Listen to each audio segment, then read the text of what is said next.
great pleasure to introduce a friend of mine, our leader, and the man who is going to lead the assault to rescue this nation. Ladies and gentlemen, put your hands together for Mr. Nick Griffin.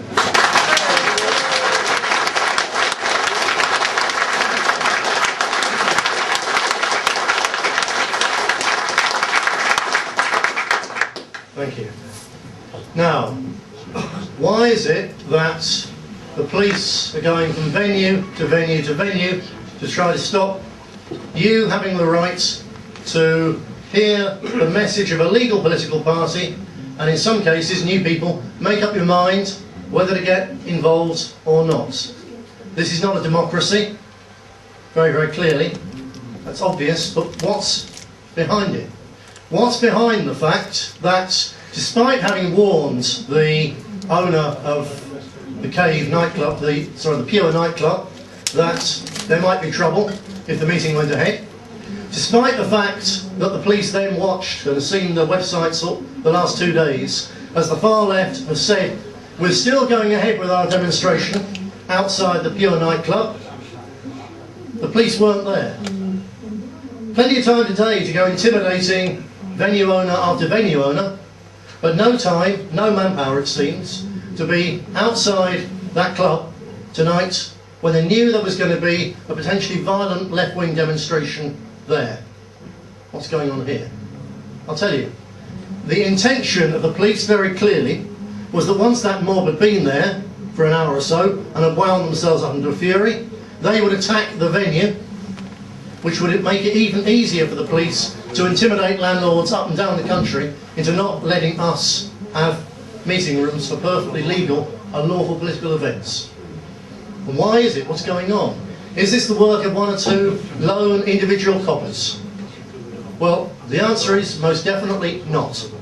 Because although the actual policeman taking the message may be a lone leftist policeman, you never know, such things do exist. If that was the case, then the moment we complained and said what was going on, they would send officers around today, not intimidating licensees desperately trying to keep their living going. They'd have sent them instead to interview their colleague, who was the one who had been intimidating the venue owners in the first place. And instead all they did was to call a press conference saying, oh no, Greater Manchester Police wouldn't consider interfering on the rights of a democratic political party, even while they were sending other officers around to do precisely that.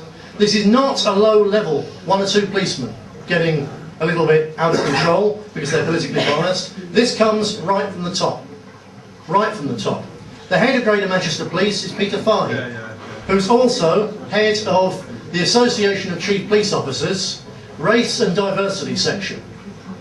He's a hardcore leftist who actually should be teaching history and Marxism in some polytechnic and not being a very senior part of policing in Greater Manchester. Because policing, if it's correct and proper, should be utterly politically unbiased and it should be colourblind.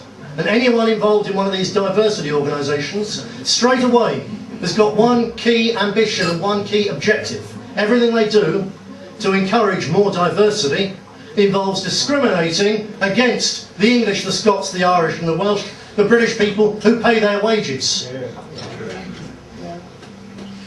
But Liverpool Police Head likewise, absolutely at the top of ACPO and virulently opposed to the British National Party. Which is no mistake, because ACPO itself, it sounds what, like an association of chief police officers. It's reasonable enough, isn't it? That chief police officers should have some institution that looks after them and teaches them and so on. Some part of the police service, some part of the civil service that we pay for. But no, ACPO is a private, limited company. ACPO is a private, in effect, the head of our police force is a privatised, for-profit organisation. They make millions of pounds every year out of selling, for instance, the rights to use photos of the police. It doesn't go back into paying to make our policing more effective, to keep our council tax down. It goes to the people who own ACPO and run it as a private business. And that gives you a clue as to what's going on. Because this Labour government is absolutely committed to privatising every aspect of the public services of this country that the Tories haven't already privatised. It's very, very cold-blooded, it's very deliberate, and it's a big picture thing, this. Basically, when Blair came to power in 1997, and he and Chancellor Brown, one of the first things they said was that we don't need manufacturing industry in this country anymore. The Chinese are going to make everything. We're going to become a knowledge economy. We're going to be something different, a modern economy. The moment they said that they're not going to make things in this country anymore, it meant there was no way for them and their big business friends to make money out of us. If we're not making anything, that's how they used to make money, the powerful political and economic elite. They used to make money by profiting on what ordinary Brits made. When they said ordinary Brits aren't going to make anything anymore, they gave up on making money out of us. Have you ever heard of a cow, of a farmer that stops milking a cow? No. Of a shepherd who stops fleecing a sheep? No, they can't stop. They're there to fleece and to milk us. So they looked for a new way. And the way they came up with it is to build on what the Tories had done, to turn our public services into private profit centres. And they've been doing it on everything they possibly can. One of the first privatisations of the Labour Party was they privatised the research department of the Ministry of Defence. And the price that a French company, a French multinational, paid to buy the Ministry of Defence research department, almost the entire price of it, hundreds of millions of pounds, was paid back within months because they were able to sell the patents to the French government, to the French military. Basically, they were given the Ministry of Defence's research establishment as a free gift to a giant private big business. It's now called Kinetic. And you multiply that by literally dozens of times. The Tories did it with the railways, they did it with water, they did it with gas. Slice by slice, they've sold this country off. The Tories and the Labour Party did it between them, did it with council housing. So that virtually all the council housing of this country, that's houses built by our workers, on our land, with our materials, with our taxes and our rent. Large numbers of those council houses in the last 10 years have been moved into arm's length management associations for a nominal £5 a house. In some cases £1 a house.